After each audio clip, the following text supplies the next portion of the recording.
السلام علیکم جی ویورز، کیسے ہیں آپ لوگ؟ امید کرتے ہیں آپ خیریت سے ہوں گے۔ آج کی جو ویڈیو ہے اس کا ٹائٹل ہے یاسر ایسے لوگ، ان کے بارے میں ہم جانیں گے جنہوں نے اللہ کو چیلنج کیا۔ اچھا، ایسے ہاں لوگ بھی ہیں دنیا میں؟ جی بالکل ہے۔ اس کے بعد یاسر ان کے ساتھ کیا ہوا ہے یہ دیکھتے ہیں ویڈیو میں۔ بالکل، ہم لوگ بھی جاننا چاہیں گے کہ ایسے لوگوں کا انجام کیا ہوتا ہے تاکہ اس سے ہم بھی نصیحت پکڑیں۔ بالکل صحیح، بالکل صحیح۔ السلام علیکم دوستو، میرا نام ہے وقاص حیدر اور آپ دیکھ رہے ہیں حیدر ٹی وی۔ دوستو یہ بات تو ہر مسلمان جانتا ہے کہ اللہ کے علاوہ کوئی خدا نہیں ہے، پر کیا ہو اگر کوئی کافر اللہ تعالیٰ کو ہی چیلنج کرنا شروع کر دے۔ آج کی اس ویڈیو میں آپ کو خدا کو چیلنج کر کے عبرت بننے والے سب سے منافق لوگوں کے بارے میں بتانے جا رہا ہوں۔ تو شروع کرتے ہیں اپنا کاؤنٹ ڈاؤن۔ تھامس اینڈریو، دوستو یہ جو شخص آپ دیکھ رہے ہیں یہ ایک برٹش بزنس مین اور شپ بلڈر تھا جو بحری جہازوں کو ڈیزائن کرتا تھا۔ یہ وہی شخص تھا جس نے دنیا کا سب سے فیمس شپ ٹائٹینک بلڈ کیا تھا۔ ویسے تو یہ ایک بہت ہی ماہر شپ ڈیزائنر تھا، لیکن یہ اپنے ٹیلنٹ کو لے کر کچھ زیادہ ہی غرور میں آ گیا تھا۔ جب اس نے ٹائٹینک بلڈ کیا تو اس سے اپنے ٹیلنٹ پر اتنا غرور تھا کہ اس نے دعویٰ کیا کہ اس شپ کا ڈیزائن اتنا پرفیکٹ ہے کہ اسے نعوذ باللہ خدا بھی سمندر میں نہیں ڈبو سکتا۔ لیکن جیسا کہ آپ سب جانتے ہیں کہ جب ٹائٹینک کو پہلی دفعہ سمندر میں اتارا گیا تھا تو اب یہ نارتھ اٹلانٹک اوشن پر پہنچا ہی تھا کہ یہ وہاں ایک آئس برگ سے ٹکرا کر ڈوب گیا تھا۔ اس شپ میں دنیا کے بڑے بڑے بزنس مین اور مشہور افراد بھی سفر کر رہے تھے، جن میں اینڈریو بھی شامل تھا۔ لیکن اللہ کی کرنی ایسی ہوئی کہ دنیا کا سب سے بڑا بحری جہاز سمندری حادثے کا شکار ہو گیا۔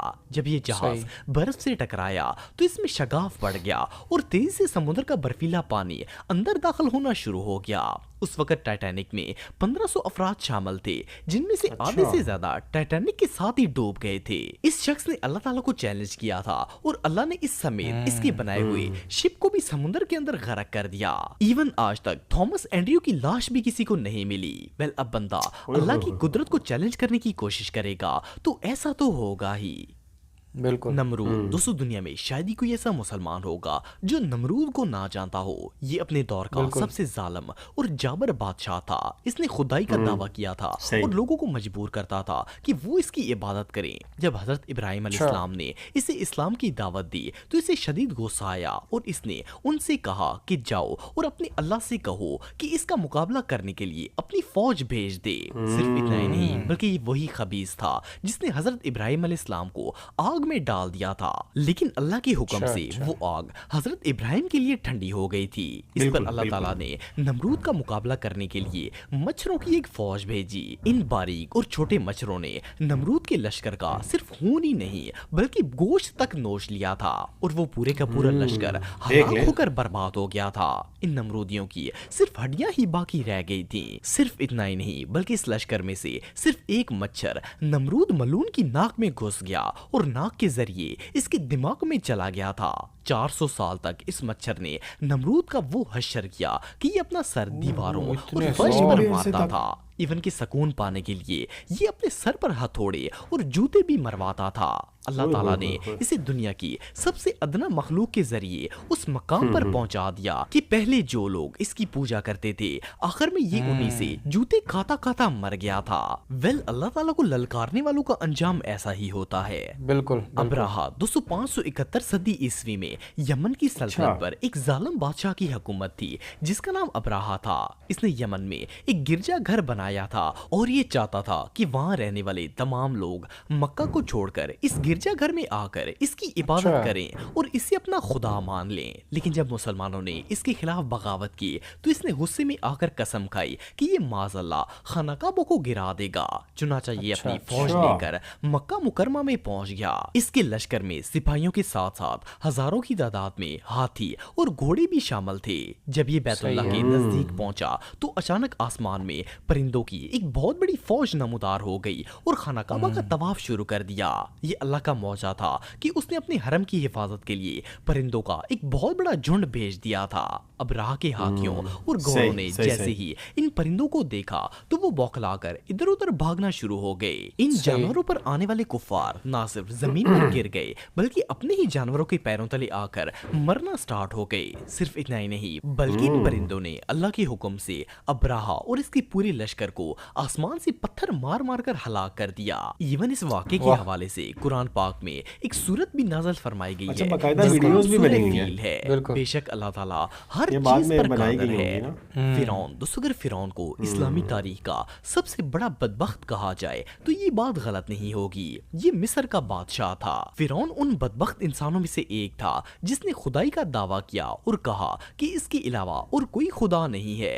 ایون یہ لوگوں کو اپنی عبادت کرنے پر مجبور کرتا اور جو اس کی عبادت نہ کرتے یہ اسے قتل کروا دیتا۔ حضرت موسیٰ علیہ السلام فرعون کے پاس اللہ تعالیٰ کا پیغام لے کر گئے اور اس سے کہا کہ وہ مظلوم لوگوں کے ساتھ زیادتی کرنا چھوڑ دے ورنہ اللہ کا عذاب اسے لے ڈوبے گا۔ اس پر فرعون حضرت موسیٰ علیہ السلام کا مذاق اڑانے لگا اور ان سے کہا کہ یہاں کا خدا میں ہوں، میں کسی کے حکم کو نہیں مانتا۔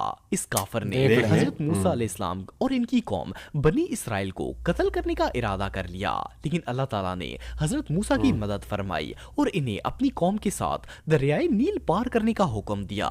فرعون نے ان کا پیچھا کرنے کی کوشش کی لیکن اللہ تعالیٰ کے حکم سے موسیٰ علیہ السلام کی قوم کے لیے دریا میں راستہ بن گیا اور جب فرعون نے اس راستے پر چلنے کی کوشش کی تو وہ اپنے لشکر سمیت دریا کے اندر ڈوب کر غرق ہو گیا۔ ویسے تو فرعون پانی میں ڈوب کر ہلاک ہو گیا تھا لیکن اللہ تعالیٰ نے اسے قیامت تک آنے والے لوگوں کے لیے عبرت کا نشان بنایا اور اس کی لاش کو محفوظ رکھ دیا۔ ایون ہزاروں سال گزرنے کے باوجود آج بھی اس کی ممی مصر کے میوزیم میں خوار ہو رہی ہے۔ شداد، دوستو شداد کا تعلق قوم عاد سے تھا۔ یہ ان کا بادشاہ تھا اور اپنے آپ کو خدا مانتا تھا۔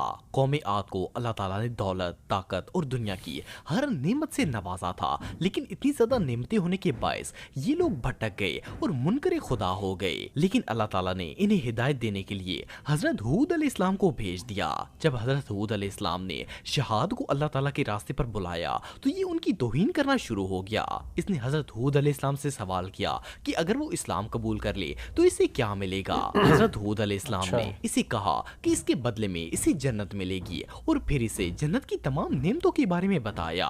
اس پر وہ کہکی لگا کے ہنسنے لگا اور بولا کہ یہ کون سی بڑی بات ہے، ایسی جنت تو میں خود بھی تیار کر سکتا ہوں۔ اس بدبخت نے اللہ کا مقابلہ کرتے ہوئے اپنی سلطنت پر پوری جنت تعمیر کروائی اور اس کا نقشہ بالکل ویسا ہی رکھا جیسا حضرت ہود علیہ السلام نے اسے بتایا تھا۔ ایون اس نے اپنی جنت کو دنیا کی ہر نعمت سے آراستہ کر دیا، لیکن جب یہ اپنی جنت میں داخل ہونے لگا تو اس کے دروازے پر ملک الموت کھڑے تھے۔ شاداد نے انہیں دیکھ لیا اور ان کے آگے گڑ گڑانے لگا کہ ایک دفعہ اسے اپنی جنت میں داخل ہونے کی مہلت دے دی جائے، لیکن اس کے انجام کا وقت اللہ تعالیٰ نے مقرر کر رکھا تھا۔ یہ اپنی بنائی ہوئی جنت میں جانے سے پہلے ہی مارا گیا تھا۔ اللہ کے منکر کے لیے اس سے بہتر سزا اور کیا ہو سکتی ہے؟ جی تو یاسر بھائی یہ تھے چند ایسے لوگ جنہوں نے اللہ کے ساتھ ٹکر لی اور پھر اللہ نے ان کو تباہ و برباد کر دیا۔ اچھا ان میں فرعون اور نمرود اور شداد، ان کے واقعات تو ہم پہلے بھی سن چکے ہیں۔ بالکل، قرآن پاک میں بھی اس کا ذکر ہے اور بہت سارے علماء کرام سے بھی ان کے واقعات سن چکے ہیں۔ جی بارہا سن چکے ہیں یہ تو، بلکہ اب واقعات ہمیں زبانی یاد ہو گئے۔ بالکل ایسے۔ اچھا مطلب یہاں پہ یاسر ڈسکس کرنے والی بات یہ ہے کہ دیکھیں ان کے دماغوں میں یاسر کیسا خناس بھرا ہوا تھا کہ دیکھیں اپنے پیدا کرنے والے کے ہی مخالف ہو گئے جی، اور ظاہر بات ہے طاقت کا نشہ ہوگا جی جی، اور ان کے نیچے ظاہر بات ہے پبلک تھی، عوام تھی اور ان کے پاس پاور تھی، جی جی، تو اس پاور کا اور اس عہدے کا انہوں نے غلط فائدہ اٹھایا۔ بالکل ایسا ہی ہے۔ اصل میں نا اللہ تعالیٰ کا ٹیسٹ ہوتا ہے، جب اللہ تعالیٰ آپ کو طاقت دیتا ہے تو آپ کی آزمائش ہو رہی ہوتی ہے، اور اکثر ایسے ہوتا ہے کہ انسان کو جب طاقت نصیب ہوتی ہے نا تو وہ اسی طرح کے خدائی دعوے میں بہک جاتا ہے۔ بالکل، اور یاسر دیکھ لیں پھر ان کا انجام جو ہے وہ کتنا بھیانک ہوا ہے۔ اچھا اللہ تعالیٰ دیکھیں کتنی عظیم ذات ہے کہ جیسے ہی وہ دیکھتا ہے نا کہ بندہ حد کراس کر گیا تو اس کو اسی طرح کے عذاب میں مبتلا کرتا ہے۔ اچھا جیسا کہ اب دیکھیں نا نمرود، اب دیکھیں اس کے اوپر مچھروں کا عذاب نازل کیا ہے، بالکل، اور ایک مچھر کتنے 100 سال تک اس کو ڈسٹرب کیا رکھا اس نے، اور دیکھ لیں کہ مچھر کی کیا اوقات ہے انسان کے آگے۔ بالکل، اور بلکہ پوری دنیا کی مثال اللہ تعالیٰ نے مچھر کے پر کے برابر بھی نہیں رکھی، ٹھیک ہے، تو ایک مچھر نے اس کو نا ایسے ڈسٹرب رکھا۔ اب جن لوگوں کو وہ کہتا تھا کہ مجھے خدا مانو،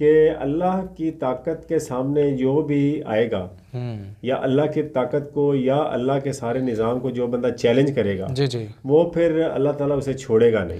بالکل ایسا ہی ہے، دیکھیں کیونکہ سب سے بڑی ذات ہے ہی اللہ تعالیٰ کی، بلکہ یوں کہنا چاہیے کہ بڑی ذات ہے ہی اللہ کی۔